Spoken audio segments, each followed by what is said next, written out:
had not seen her.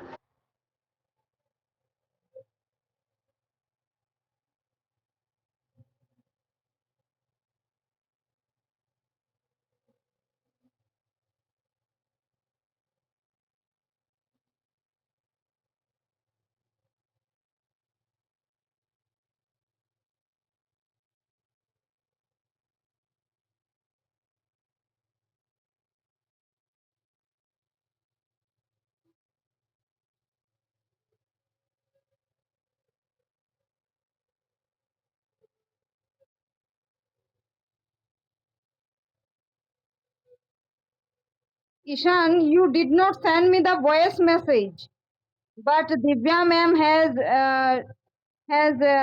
sent me. So she is getting 13 out of 25. Okay, Divya ma'am? Yes, very good. Ishan, you should send me the voice message of the point of the story. Whenever you are comfortable, you can send me in the WhatsApp group. Okay? Try to send me. Mhm. And just you send me all the five daily talks, then we shall be discussing. Okay? Because tell you how to choose the sentence. मान लीजिए मैंने आज सारा दिन में ऐसा बोला कि मुझे पानी दो, प्लीज गिव मी वाटर।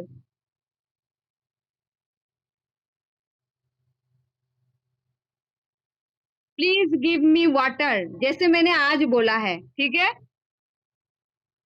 उसके बाद नेक्स्ट देखिए कि तुम कैसे हो। हम कभी कभी बोलते हैं ना किसी को, तुम कैसे हो, हाउ आर यू, ठीक है ना, हाउ आर यू। इसके बाद देखिए जैसे आ, उदय सो रहा है, उदय इज स्लीपिंग नाउ। तो ऐसे सेंटेंस आपको मतलब बहुत ही easy sentence, you have to choose very easy sentence for your daily talks, because when you are writing this type of sentences, you see मैं तुमसे परेशान हो गई, so it is a type of, इसके लिए आप लोगों को ग्रामर थोड़ा जानना पड़ेगा। तो परेशान हो गई ये सेंटेंस तो मैंने आपको कराया ही नहीं, है ना। हाँ, तो आपको बहुत बहुत इजी सेंटेंस जिसका आप मतलब ट्रांसलेट कर सको, जैसे दरवाजा खोलो तो उदय, मम्मी आप क्या कह रहे हो, ऐसा ऐसा कुछ है, ऐसा आप बोलोगे। हाँ, तो ऐसा बहुत इजी इजी जिसका आपको कोई क्वेश्चन मतलब कोई इंग्लिश समझ में मतलब ये बनाने के लिए ढूंढना ना पड़े, सोचना ना पड़े।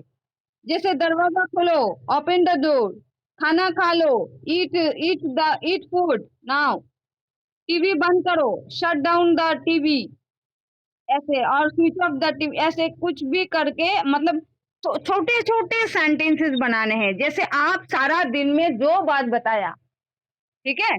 जैसे मैं तुमसे परेशान हो गई, मैं तुमसे आई आई एम डिसगस्टेड, ऐसा होगा। फिर ट्रबल यू मतलब मैंने तुमको परेशान कर दिया, और आपने लिखा मैं तुमसे परेशान हो गई। Okay, so try to write very easy sentence so that आप अगर इजी सेंटेंस को ट्रांसलेट कर लोगे ना, तो आपके मन में एक विश्वास आएगा कि हाँ चलो ये हो रहा है। तो मन का विश्वास जीतना बहुत ही जरूरी है ना। हाँ, तो आप मन का विश्वास जीतने के लिए क्या करोगे, बहुत ही इजी इजी सेंटेंस आप ट्रांसलेट करोगे। जब 2-3 दिन आप इजी सेंटेंस ट्रांसलेट करोगे तो ही आपके मन को खुश होगा, मन खुश हो जाएगा, तो और भी सेंटेंसेस वो ढूंढने लगेगा, है ना? तभी आपको मतलब सीखने में मन होगा, है ना? तो वो काम आपको करना है। जैसे मान लीजिए आपने जो भी लिखे हैं ठीक ही लिखे हैं, पर ये मतलब थोड़े ग्रामर जानने होंगे कि इसका जैसे बेटा तुमने काम कर दिया, ये तुमने काम कर लिया। तो तुमने काम कर लिया ये वाला सेंटेंस तो मैंने आपको लिखाया नहीं, है ना? तो बेटा कहाँ हो? यहाँ बैठो, मेरे सामने बैठो, ऐसा ऐसा कुछ सेंटेंस जैसे जिनका कोई वर्ब पास्ट टेंस में बनाना ना पड़े। हाँ, ऐसे ऐसे सेंटेंस आपको लिखना है। और अच्छा चीज वो आप देख लेना नेक्स्ट टाइम में। तो आज आपने लिख लिया 5 sentences and also Ishan also writing. Ishan, write please.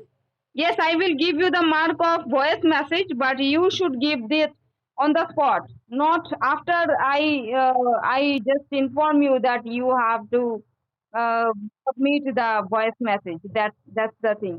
For next Saturday में इनका ख्याल रखना, जो जो क्वेश्चन में होगा आपको क्वेश्चन का आंसर अकॉर्डिंगली देना है। ओके, नेक्स्ट मैं यहाँ पे डिस्कस कर लेती हूँ एक चीज यहाँ पे। वो क्वेश्चन में चली जा रही हूँ मैं क्वेश्चन में। ओके, मैं क्वेश्चन में चली जा रही हूँ, ठीक है? अच्छा, आप लोग क्वेश्चन में आ जाओ प्लीज। ग्रुप में जो क्वेश्चन है उसको ढूंढ के आ जाओ please. All of you come. Okay, very good. समाधान करना तो कोई आपसे सीखे, है ना?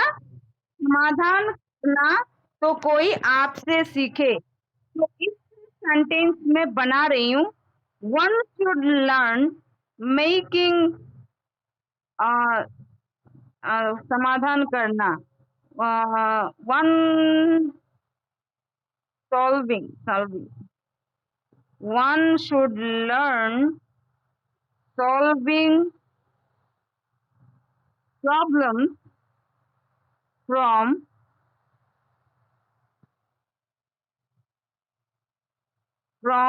you. This is the answer.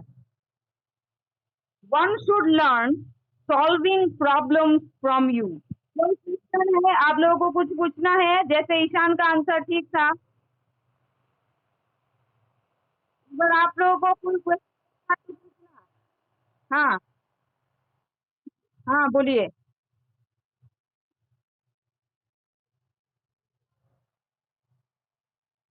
नहीं, मैंने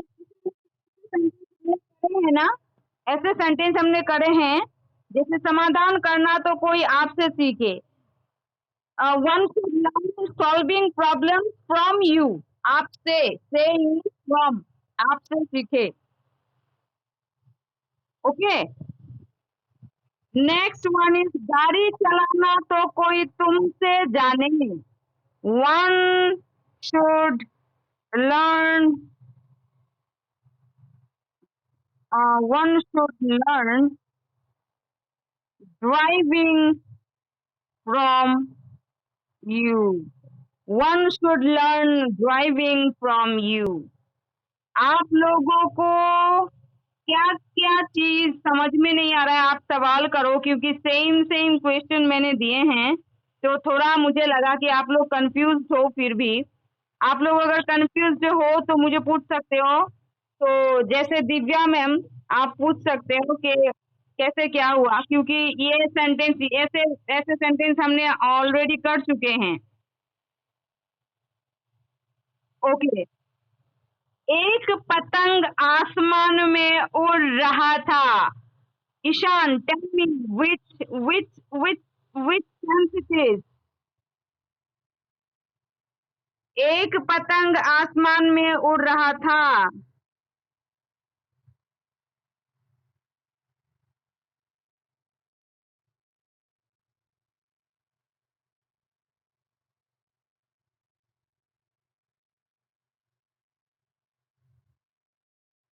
One kite was flying in the sky, and this was person who is working the thing. The first thing is called subject, then you can start other things to work. Now, first thing, the difference between present continuous tense and past continuous tense. First difference is subject plus auxiliary verb plus ing object. Then is, am, are in present continuous tense. Was, were in past continuous tense. That's the feature. Written here. I am waiting for you, present continuous tense. I was waiting for you, it is past continuous tense. That's the difference between the two. ना? दोनों का common है verb का, and that is the answer. Up to this much you